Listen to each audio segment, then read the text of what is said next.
Кажи ни, што представува геологијата? Зошто баш геологија? Ти студираше на Сорбона. Да. Како е да се студира таму, зошто геологија? Сорбона, кога отидов на Сорбона, отидов природни науки, значи тоа е они имаат посебен оддел кој што е најголемиот факултет фактички во Европа за природни науки, каде што има 60.000 луѓе, од кои голем дел се истражувачи, има и студенти и така натаму. Тоа е во срцето на Париз. Е тој кампус и тој оддел. Прв рангиран од Европа, од сите европски факултети за природни науки е рангиран според Шангајска листа како прв. Во тој се запишав затоа што искрено лутав, сакав да останам во допир со природата, во допир со животот едноставно. Природните науки ме привлекуваа, меѓутоа знаев дека ветерината видов докаде можам јас, нели она што го разговаравме пред малку, во средна школа веќе го видов и го увидов и сватив дека не би можел да се пронајдам и да бидам добар доктор како што би требало да бидам. Затоа отидов на дипломски, додипломски прво нели на Сорбона и тука меѓу другото ја открив и геологијата што за мене беше тотална непознатица. Значи навистина имавме еден професор, они во прва година ги ставаат буквално најбоljите професори што ги имаат во секоја гранка, за да таа гранка после ги придобие што поголем дел студенти што ќе студираат тие предмети, таа област фактички ќе се специализира во тоа. Токму за тоа ќе да започнам следно прашање. Околу професорите. Така. И тој професор што го имав јас, значи тоа беше професор. Може слободно да кажеш кој е тој? Да, тој е Мисио Курди. Од него имавме сите, тоа бека Библија ја викавме, значи книгата, почетната книга за геологија, секој геологија има и почнало таа, значи она basic геологија он ја има напишано за Франција нормално. И од тука он имаше предавања кои што беа страсни, беа буквално во текст со случувањата, збиднувањата во моментот. Значи вчера имало огромно цунами, ние денес работиме со податоци од цунамито и треба да израчунаме со која енергија се ослободила, каде бил епицентарот, да направиме симулации и така натаму и така натаму. Значи буквално работевме со најновите податоци од НАСА и така. Значи за мене беше искрено тие предавања првенствено ми беа малку као научна фантастика, прво кога почнавме, зашто воопште не знаев дека таква област, дека таква наука постои. Наука кај што учиш за диносауруси. Значи тука имаш од Хари Потер до Индијана Джонс до Майнкрафт ТВ, значи буквално е еден склоп на многу да кажам, види тука на пример и технологија влегува затоа што изучуваш од ураниум, изучуваш петрохемиска индустрија и така натаму и така натаму. Значи огромна дејност кај нас се редуцирана на мање више на рударство и градежништво, геологијата, меѓутоа во светот таа дава минералогија, дава значи делови кои што се за компоненти за најнови технологии што ги работиме се сепак минерали. Дали можеби геологијата како област, како наука си ја засака токму заради тој професор што Да, апсолутно. Значи он држеше предавања, ние бевме 2000 луѓе, 2000 студенти на предавање во амфитеатар. Тоа се големи трибини стадионски, да кажам, во склоп на универзитетот. Тој кога зборуваше имаше солзи на очи. Значи буквално збореше со страст. Сега збориме за камења, нели? Треба да те пасионираат камењата за да имаш солзи на очи, ама он успеваше у тоа. У еден момент, тоа беше може трето, четврто предавање, ни кажува дека е далтонист. Сега не знам дали си видел геолошка карта, значи геолошка карта е шлаканици бои, што не е, мислам, сосема не кореспондира со географските карти и е доста неразбирлива. Он, како далтонист, имаше толку голема страст, толку голема пасија за да стигне и стигна, значи јас кога веќе магистрирав на крај, он не повика, после имавме неколку студенти не повика на крај кои што магистрирале и не повика во Академија на науки и уметности и он беше буквално главниот, он е таму секретар, сега не знам кај нас дали директор или што и да е, председател валјда. Јас мислам дека бил вечен секретар.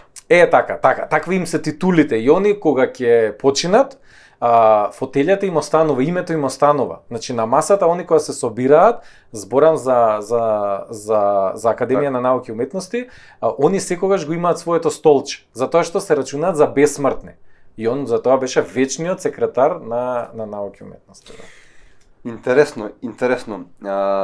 Значи во тие амфитеатри што ти си одел на предавања, да подсетиме дека своевремено предавале и големиот Пиер и Марија Кири. Да. Добро, ние Пиер повеќето тука кај нас во Македонија го знаат по песната на Владо Јаневски. Нажалост. Дали можеби ова Сорбона ја прави на некој начин поразлична од останатите факултети? Што мислиш ти околу се ова? Тоа што го кажав и за професор, буквално првенствено е приказна. Значи ти продава приказна. Ти седиш у клупа во еден многу мал и стварно незгоден амфитеатар, у прва година не ставаат од тие клупи, каде што имаш петрохемија, например, предмет и каде што има огромни постери на истите табли, на истите клупи, како Пиер и Марија Кири држат предавања. Значи буквално на истите. И куќата нивна што е забранете влезот бидејќи се уште е озрачена, постои уште во склоп на тој дел од универзитетот, бидејќи универзитетот е направен на тоа место каде што они ги правеле експериментите. Пак ја кажам, прича е. Значи он трга од тоа и те освојува. Значи идеш у библиотека, ти вика не постои книга што ја немаме. Значи у универзитетската библиотека. Ти, оние кои немаат у тој момент, имаат обврска за 72 часа, било која да е тематика на книгата, да ти ја обезбедат. Значи, он ти ја обезбедат за 72 часа било која, затоа што на нивен студент им требала таа книга.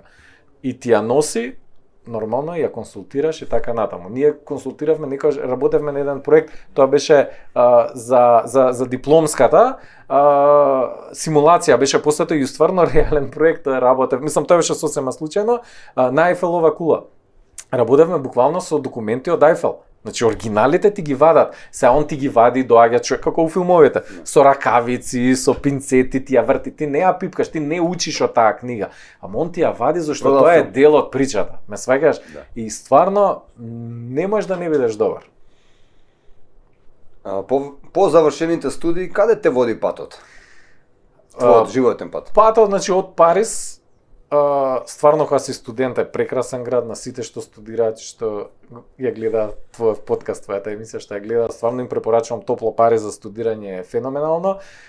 За живот веќе, за работа е многу напорен град, многу тежок град, многу е брз, многу е динамичен, многу бара, многу бара енергија од тебе и сакав едноставно да се тргнам од тука, значи било каде не ми беше важно, само сакав да се тргнам од Париз, отидов во Нормандија. Тука и се ожени, значи жена некоја што е брегот на Слоновата коска. Не, у Нормандија на почетокот е тоа, скоро се на почетокот, значи тука сме десантот на Нормандија, Втора светска војна, тоа е фактички на Ла-Манш, на протокот Ла-Манш, во Франција сме, северниот дел, карши Англија, Велика Британија.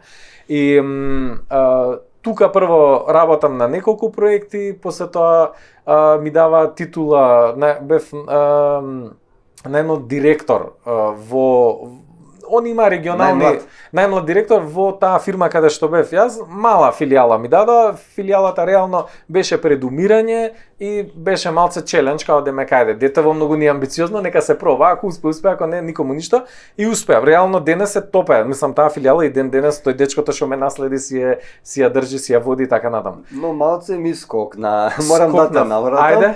Ајде. Првото твое работно искуство, кога веќе говориме на оваа тема, ти било со твојот дедо, ако не се лажам, помошен водовоđија. Да. Тоа не е ни помошен водовоđија, тоа они го викаат шутист.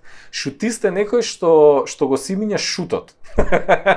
Шутист има ја професија, тајтол има дома добар и фактички они кои работеа во Париз, во тие што се буржуаски квартови, зашто само во такви работеа, тоа беа цели екипи, он беше водовод, имаше електричар. Да, 40 години они беа таму. И мене ми го дава, бидејќи немав никакви квалификации, бев тука дојден за да студирам. Значи, мене првиот поклон на дедо ми беше работничко дело. Плаво работничко дело, ми рече добре дојде во Париз. Така ме пречека. И ти го виде Париз на еден друг начин. И го видов на сосема поинаков начин. Тие буржуазиски згради кои што се направени каде што на првиот спрат се знае кој живее, на вториот и третиот и така натаму, и на последниот спрат живееле и се уште има такви згради каде што се уште се почитува тоа, меѓутоа веќе изумрено, живееле, сега се студенти најчесто таму, иначе таму живееле слугите. Слугите биле најгори. Сега, слугите исто така никогаш не се мешале во истиот влез, не влагале со другите жители на зградата. Зашто теписонот црвениот, многу мал лифт дрвен, многу убав, не знам Уристичева палата ако сте го виделе, не е од тој стендинг, ама е прилично интересен да се види, значи многу мал лифт, отворен лифт скроз, со дрвено, со килимче, со црвено, со све, тепик као у театар. Сега, јас као шутист немав право да ги користам тие скали и тој лифт, него требаше повртените скали да го симињам шутот. Со вреќата ќе си со вреќата, така, затоа што не бев од таа категорија на луѓе, не ми беше мене таа намената со која што сум влегол у зградата, нели, јас требаше да го фрлам шутот. И шутист, да знаеш дека многу е комплицирана работа, зашто прво треба да знаеш како да го сложиш. Зашто ја кога ги симнав првите вреки, ме боде стакло, ме боде камен, ме боде шипка некоја, ме сакаш, не сум ги сложил добро, зашто треба да знаеш кај ќе ти биде грбот на вреќата, кај ќе ти се допре вреќата, ме сакаш. И тука више сватив дека има некоја филозофија како треба ти геометриска да си ги распоредиш шутот, зашто најмалку да ти тежи и најмалку да те боде у грб. Тоа беше најстрашното. Да. Тоа го работеше претерано добро искуство. Го работев буквално кога не студирав. Ја првата година учев само јазик. Јазик. Значи кога учев јазик, да, првата година тогаш бев најексплоатиран, затоа што тогаш имав највеќе слободно време и тогаш симнав највеќе тони и шут, претпоставувам, во мојата кариера. Тоа е една добра година траеше, убава, каде што студирав, значи прекрасно искуство. Значи са бајле идеш, ти доаѓаш со луѓе од цел свет. Зборам, Сорбона исто беше само за јазик, затоа што во Франција не можеш да студираш на друг јазик освен француски јазик. Нема никаква опција. Сега ни на приватен, мислам било како. Каде сакаш? Не, мора на француски. Али затоа ќе ти ги даваме сите услови за ти да ни го научиш јазикот. Нема проблем. Значи ќе инвестираме, ќе те носиме у најбољи места, ќе ти ставиме добри професори, значи све ќе биде субвенциониран, метрото ти е скоро џабе, социјално ти е џабе, значи нема проблем, само ти научи го јазиков. Јас го учев јазикот една година точно и за време на таа година, значи имаше предавање од сите можни сфери, ако сакаш плюс си зимав ја додатни часови, што помалку шут да симнам, толку поише часови. Така да имаше моменти кај што учиш фонетика, учиш историја, култура, многу работи научив за Франција. И само извини, тоа сакам да кажам дека влагаш си во раскош, значи буквално тогаш бев му старата Сорбона. Зборам за јазикот, бев му старата Сорбона, буквално онака со плафони нацртани, со златно, со позлатено и така натаму. И после идеш, фаќаш метро, идеш се пресовлакаш у плави си и си викаш, слушај, или ова, као знаеш, две слики, две варијанти имаш на животот, ти одбери, тоа е тоа. Така. Сега доаѓаме до моментот кога ти веќе си напреднал, сега не си шутист, него работиш во Макдоналдс. Да. Голем скок у кариерата, голем пресмет. Како беше пак таму? Да. Макдоналдс исто феноменално. Топ, стварно штета што нема Макдоналдс кај нас. И мислам сега се создава некоја таква типологија на small job за младите. Имало и ние кога сме биле, мислам, дечиште, имало такви работни места по кафичи и така натаму. Ама не, мислам дека не е скроз иста систематизација како во ланец за брза исхрана. сега кај нас немаме нели Макдоналдс, ама да не им правиме Имаше, реклама, имаше, ама има KFC, Бургер Кинг, нели, Да, ги се, има кажеме само сите. Макдоналдс. Да, сите што се тука и мислам дека младите можат многу добро да се пронесат затоа што работиш под газ, работиш под пуна пареа, си никој ништо, буквално никој ништо. Ваму бев шутист, ама бев почитуван од сите работници, зашто бевме заедно јадевме паштети седнати на, ме разбираш, значи имаше Како делење. и тука исто. Да, нормално. И независно кој на кое ниво е и што работи. Ме разбираш, за разлика од Макдоналдс, каде што имаше реална хиерархија, имаше кланови. Се ова е типично за Франција. Имаше кланови каде што беа арапи, значи они беа арапите беа еден клан, црнците беа друг клан Балканци. и имаше индијци, немаше балканци. Не, белци многу малце. Значи ти беше сам. Јас бев сам и белците обично они ги ставаат на каса. Мене ме ставаа прво на каса, демек као они се витрината, демек и Слика така убава. натаму, да. Али после сватив дека најболјето ти е у кујна. Најболje се работи у кујна, зашто на каса имаш многу поголем притисок и од касамес, и од кујна, и од менаџер. Значи, уствари си притиснат од сите страни и работиш со пари и реално... Не е најтешко во кујна? Па, искрено, мене на почетокот ми беше пеколно тешко, зашто не можеа да ме сватат кој сум. Шефовите на кујната беа индијци. А ти беше во кујна? Да. И они мислеа дека сум арап. Ама не им беше јасно зашто не сум со арапите. Значи на нив белец не им доаѓа, знаеш, плави беа тие поише. На каса други беа плави, ја некако се повлеков ваму и имаше прича кај што у еден момент јас си фрлам, тоа не смеев да го правам, не знаев искрено зашто мораш да си земеш од готовите сендвичи за да јадеш на пауза, не смеш ти свој сендвич да си правиш затоа што има стандарди Макдоналдс и немаш сега ти поише дупло кетчап или 4 корнишони да ставиш, а не 2, колку што следува у хамбургер, ме разбираш? Сега, ама ја не знаев и си фрлив бејкон на скарата. Фактички бејкон, сега види, има таму многу голема чувствителност према халал, према нели исламски начин на исхрана и све се иде на некое модерирање да не биде со свинско во преден план. И целата скара се користи само за говецко месо. А јас кога ги фрлив моите 2 сланинчиња, затоа што таму не се пржат, сланините се ставаат директно замрзнати на плескавицата која што уште чврли. Значи ти од дома си ги зема, си ги фрли таму скара. Не, ги имаш сланинчињата таму, само сланинчињата се ставаат, тенко исечени, полузамрзнати. Мене ми беше, викам, зашо полузамрзнати, а малце ќе си ги зачврлям, знаеш, ќе си ги фрлам онака. И тоа кога почна, знаеш, и мириса тоа, брат, онака.